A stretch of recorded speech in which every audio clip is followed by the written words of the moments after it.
Olá, muito boa noite, queridos amigos telespectadores da Rede Século XXI. Está começando para todo o Brasil mais um programa Eclésia.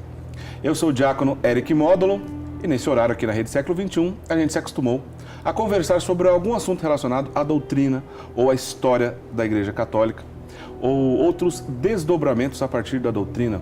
Nós conversamos em muitas ocasiões sobre as Sagradas Escrituras, biografia dos santos, é assunto recorrente aqui no programa também.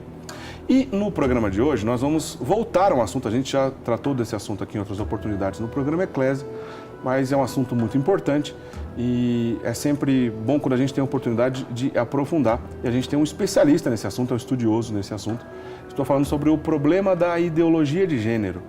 Nós vamos conversar no programa de hoje sobre esse problema dos nossos dias, entender um pouco mais. Se você ainda em nenhum momento parou para pensar um pouquinho sobre o que é a ideologia de gênero, quais são as suas complicações, problemas, de que maneira isso pode atingir a tua casa, aproveite o programa Eclésia na noite de hoje e fique conosco para você entender um pouco mais do que se trata esse problema. Deixa eu dar boa noite então ao nosso convidado, esse especialista nesse assunto que eu estava dizendo, que é o Padre José Eduardo, está aqui ao meu lado. Boa noite, Padre José Eduardo, bem-vindo mais uma vez. Boa noite, Eric, muito obrigado pelo convite. O Padre José Eduardo já esteve aqui conosco em muitas oportunidades, tivemos algumas conversas interessantes e certamente nessa noite de hoje teremos mais uma oportunidade para uma boa conversa.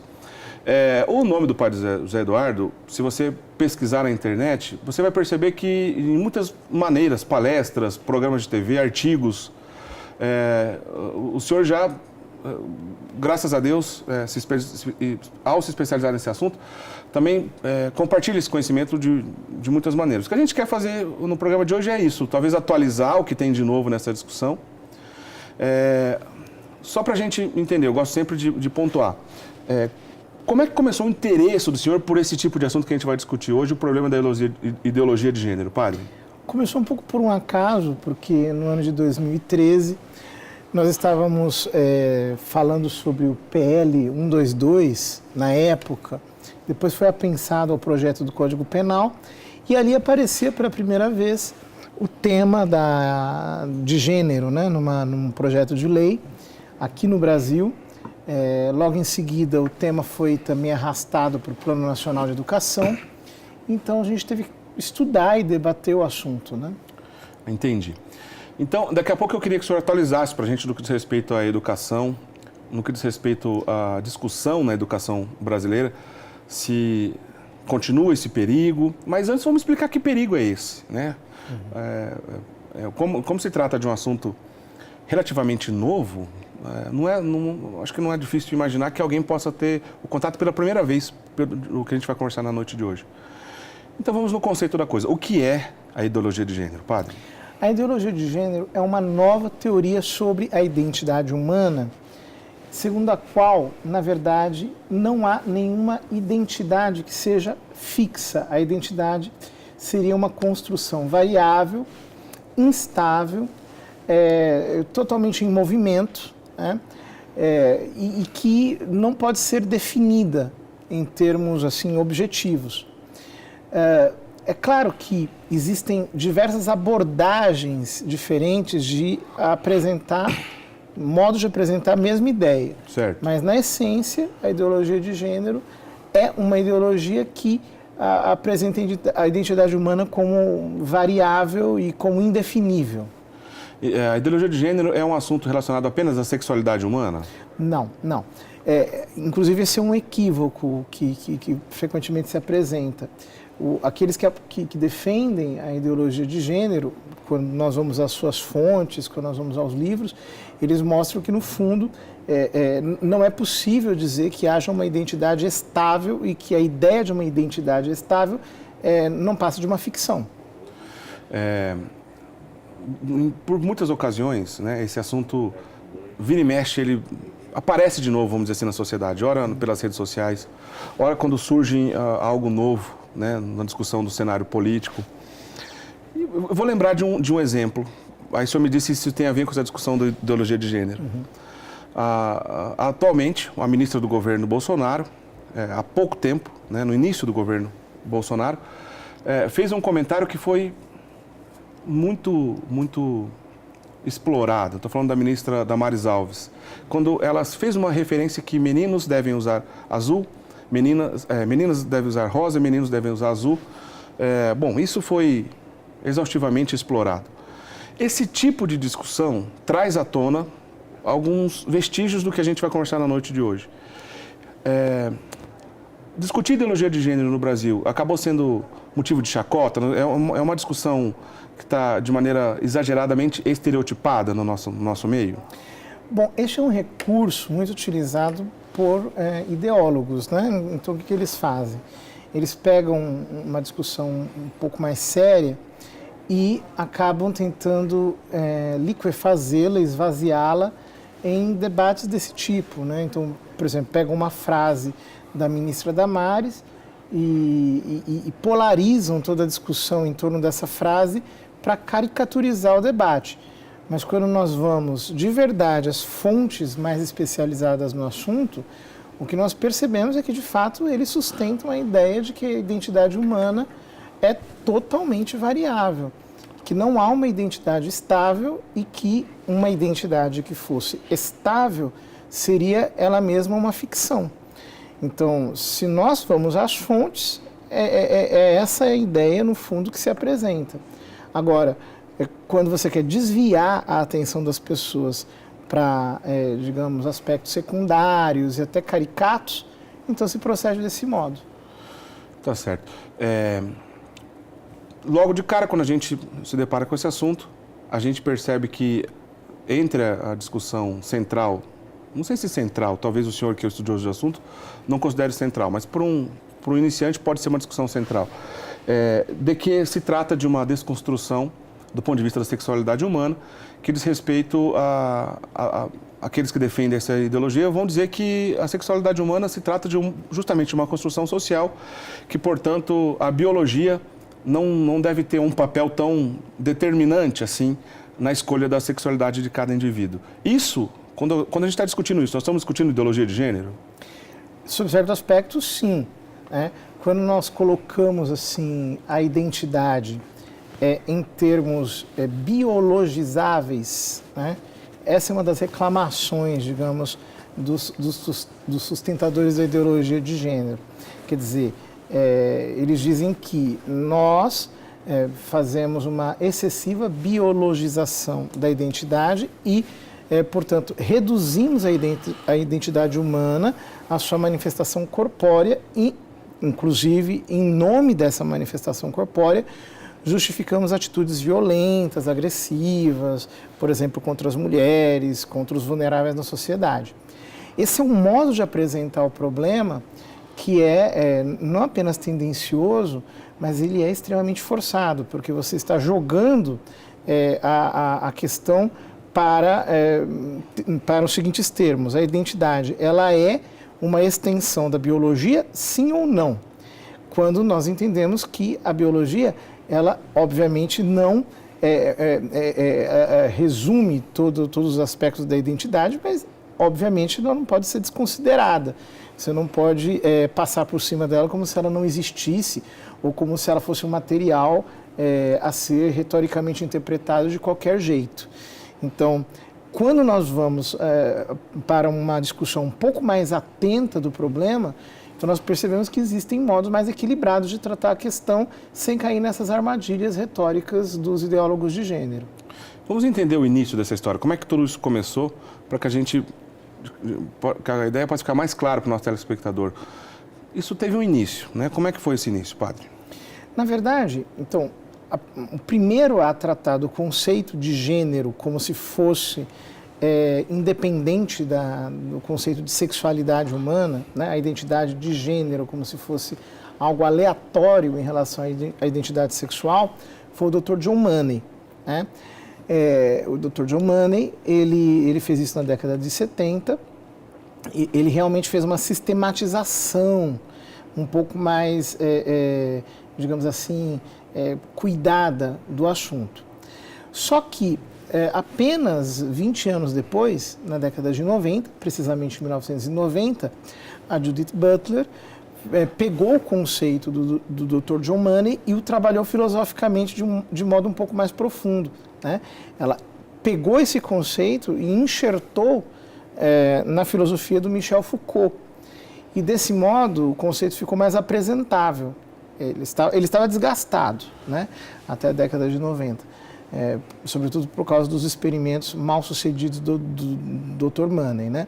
Mas quando a Butler retrabalhou esse conceito, já dentro de todo o movimento feminista, dentro do movimento neomarxista, então o conceito ficou um pouco melhor apresentável. Ela deu uma roupagem mais acadêmica nesse sentido? Uma roupagem muito mais acadêmica, retoricamente muito mais bem trabalhada, mas a ideia não deixa de ser essencialmente aquela, que a identidade de gênero é uma identidade aleatória em relação à identidade sexual. Mas antes do John Money, antes da década de 70, outros elementos, bom, o século XX é um século recheado de problemas, né? A gente tem diversos pensadores que distorceram um monte de valores que já estavam estabelecidos na sociedade. Como um todo, a gente iria longe se a gente... Mas se eu conseguiria fazer um resumo para a gente, o que aconteceu antes ainda desse período, e de que maneira a família, na verdade, já foi sendo atacada no final do século XIX, na verdade, não bem no final, né? No século XIX e depois no decorrer do século XX? Existem muitos modos de apresentar isso, eu mesmo já fiz isso de diferentes maneiras, né? Mas, de uma maneira bem esquemática, eu diria que nós tivemos uma onda, né, de contestação da família, que ficou filosoficamente bem determinada na filosofia do Marx, né? Ele, de fato, entendia que a família era a origem de todas as desigualdades humanas, e não apenas aquela família histórica. A própria ideia de família era a origem mesmo da desigualdade e da exploração. Isso ele apresenta naquele livro, que foi praticamente o último livro que ele escreveu, nem sequer publicou e assinou, né? A Origem da Família da Propriedade Privada do Estado. Isso foi lançado em 1884, assinado pelo Engels, né? Exatamente. Mas acontece que durante o século XX, outros grupos econômicos foram percebendo que era necessário desmontar a família para você refundar a sociedade sobre bases puramente econômicas. E esses grupos econômicos, na verdade, perceberam que na tradição marxista recuperada pelas feministas da década de 70, Kate Millett e companhia, certo, eles conseguiriam ter a base de militância necessária, financiada por eles, para levar a cabo esse projeto, né? Então esses grupos econômicos internacionais começaram a subsidiar o movimento feminista internacional, as feministas radicais, as feministas, no fundo, com uma base profundamente de esquerda, né? E elas, portanto, tomaram o conceito de gênero que tinha sido forjado pelo Dr. Money e, dentro da teoria neomarxista, repatriaram esse conceito de tal modo que ele é apresentado, digamos, no universo acadêmico de uma forma praticamente inquestionável. O que eu quero dizer é com diversas abordagens, mas que todas elas, no fundo, vão na mesma direção, criando um debate que, até certo aspecto, é bastante artificial. O que o Marx tinha contra a família? Qual o problema do pensamento marxista no que diz respeito à família?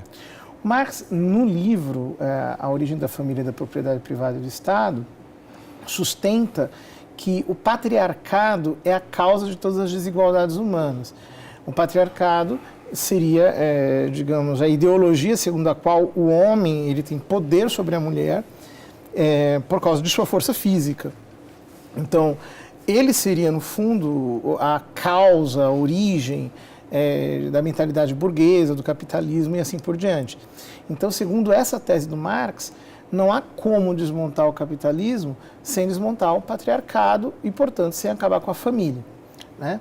Agora, é claro que as pessoas não percebem que quando você inventa, digamos assim, uma teoria na qual você quer invalidar a própria existência da família, o que você está causando é destruir toda a estrutura primária da sociedade para que surja uma superestrutura secundária que é totalmente baseada na economia. Obviamente, aí fica claro a ideia marxista a partir daí, que tem na economia uma grande importância do seu pensamento. Só para ficar... Estou querendo entender e levar o telespectador a entender também. Ok, nós temos a visão marxista, as visões na sequência dos intérpretes de Marx. A Escola de Frankfurt talvez seja um divisor de águas nessa história, né, que é uma série de pensadores marxistas que, passado primeira fase do comunismo, já depois de instalado na Rússia, e depois de ver tanta tragédia que isso aconteceu, quiseram dar uma nova abordagem, né, para essa discussão, talvez de um ponto de vista, eles dando ênfase à cultura, querendo preparar a cultura de uma sociedade para receber a Revolução Marxista. A Escola de Frankfurt é um capítulo à parte, mas acho que está no meio dessa história. E depois, com essas discussões mais recentes, a partir da década de 70, com médicos, psicólogos, feministas, etc. Essa teia de pensamentos, essa monte de pontos de vista que alguns aspectos parecem até antagônicos, mas acaba se convergindo em um ponto. Tudo isso foi um acaso que aconteceu? Isso é uma obra demoníaca? Isso é uma obra de um pensador maquiavélico que conseguiu unir tudo isso? Como é que você classificaria isso? Olha, nós podemos fazer uma leitura espiritual disso até chegar à conclusão de que existem forças espirituais malignas por trás. Mas, sem precisar apelar para isso, a gente pode simplesmente ver como que as correntes filosóficas, políticas, econômicas, elas foram confluindo em interesses a partir de uma visão muito parcial da natureza humana. Quer dizer, quando você, a partir do século XVIII, pretende criar uma sociedade totalmente baseada na economia, é natural que, a partir daí, você tenha visões tão parciais do ser humano que, aos poucos, você vai engendrando filosofias que entendam, por exemplo, que a natureza humana não existe, que, portanto, você precisa dar uma outra justificação para os comportamentos humanos, que você pode construir uma sociedade de um outro jeito, você pode desmontar a base natural da sociedade, que é a família, e fazer uma sociedade sobre bases puramente econômicas, puramente artificiais. Então, essas correntes, elas vão, aos poucos, se unindo e criando, digamos assim, simbioses mais ou menos artificiais. No caso da ideologia de gênero, você tem, digamos assim, correntes de pensamento que todas elas são juntas no mesmo esquema de poder que pretende, digamos assim, desmontar a estrutura primária da sociedade e remontar a sociedade sobre bases puramente econômicas, puramente materiais. Se ainda não ficou claro até esse ponto da conversa, para quem está nos assistindo, qual o problema da ideologia de gênero quando a gente compara, por exemplo, com a moral católica? O problema fundamental é que a ideologia de gênero, pressupondo que não haja uma identidade determinada, ela esvazia o ser humano completamente da sua dignidade, de quem ele é. Nós não podemos admitir, aliás, isso seria até uma premissa contrária à nossa própria razão, né? Que ninguém tem uma identidade definida e definível, né? Eu diria, o problema da ideologia de gênero é inclusive anterior à doutrina. Ele é um problema de simples racionalidade. Quer dizer, se você parte da ideia que nada tem uma identidade, que toda identidade é um discurso, que toda identidade é uma ficção e que nenhum ente da realidade possui uma identidade determinada, ora, então a razão, ela simplesmente não tem mais base sobre a qual trabalhar. Você destruiu cognitivamente a pessoa, inclusive porque a gente não teria nem sobre o que falar, já que nada tem uma identidade determinada. Bom, então eu acho que está claro até aqui que, vou insistir nessa questão, que não se trata apenas de uma discussão sobre sexualidade humana. De modo algum. E a sexualidade humana está presente nessa discussão, colocada toda vez que alguém defende, ou que traz, ou que pelo menos acredita conhecer do assunto, para que talvez quem diga, olha, tem um problema aí, sempre seja taxado de alguém que está perseguindo a sexualidade humana, ou até mesmo os homossexuais? Sim, algumas pessoas jogam o foco da questão para o tema, por exemplo, dos homossexuais. Mas veja, se ninguém tem uma identidade determinada, tampouco a identidade homossexual está determinada, né? Quer dizer, se não existe homem, se não existe mulher, tampouco existe homossexual. Então, você determinar que a ideologia de gênero defenda o interesse dos homossexuais, quando você nega com ela a hipótese de que alguém tenha uma identidade, é uma contradição em si mesmo. É claro que aqui é muito fácil você misturar o tema com o tema do desejo sexual, mas passando por alto o fato de que, para os ideólogos de gênero, o desejo sexual ele também é indeterminado. O desejo sexual, segundo essa abordagem, ou as diversas abordagens mais ou menos que confluem aí, seria algo totalmente cego, né? Em que o seu objeto de desejo, de certo modo, é constituído pelo próprio desejo. Você não deseja algo que existe antes. Algo existe enquanto desejado por você. Então, quando a gente percebe que eles já partem de uma ideia em que o desejo sexual é indeterminado, é cego, é errático, ele não está, digamos assim, destinado a um objetivo, né? Ele não tem um objeto que o configure, então fica fácil perceber como as duas coisas podem se juntar no discurso só. Só que isso contraria a nossa experiência humana, porque as pessoas elas não têm objetos de desejo completamente cegos, né? O desejo sexual está configurado por uma atração determinada. E essa atração determinada, ela já pressupõe um autoconhecimento e o conhecimento do objeto que você deseja, quer dizer, da pessoa que você deseja, que tem também a sua identidade. Então, para que você possa passar a ideologia de gênero adiante, você precisa ficar desatento a uma série de dados. O problema é que a pessoa comum, o homem da rua, ele não tem sempre muito presente todos esses dados simultaneamente. Então, por isso é muito fácil engambelar uma pessoa sem que ela perceba todas essas nuances da questão. Bom, então, diante dessa introdução que a gente acabou de fazer, interessantíssima, a gente vai para o primeiro intervalo. Eu queria que, na volta, o senhor explicasse para a gente se, no decorrer da história, alguém que defendesse a ideologia de gênero, se começou a levar isso para a prática. Por exemplo, houve experiências com seres humanos? Como é que essas experiências aconteceram? Se foram bem-sucedidas, se não foram bem-sucedidas? O senhor explica isso para a gente. E depois, como é que fica a discussão jurídica em relação a isso, né? Então, queria que o senhor explicasse para a gente isso na volta do intervalo. Não sai daí, o programa Eclésia está super interessante hoje, falando sobre ideologia de gênero com o padre José Eduardo, e daqui a pouquinho a gente volta para conversar um pouco mais e, na prática, como é que isso se deu, né? Vamos entender um pouco mais na sequência. Não sai daí, a gente volta já já.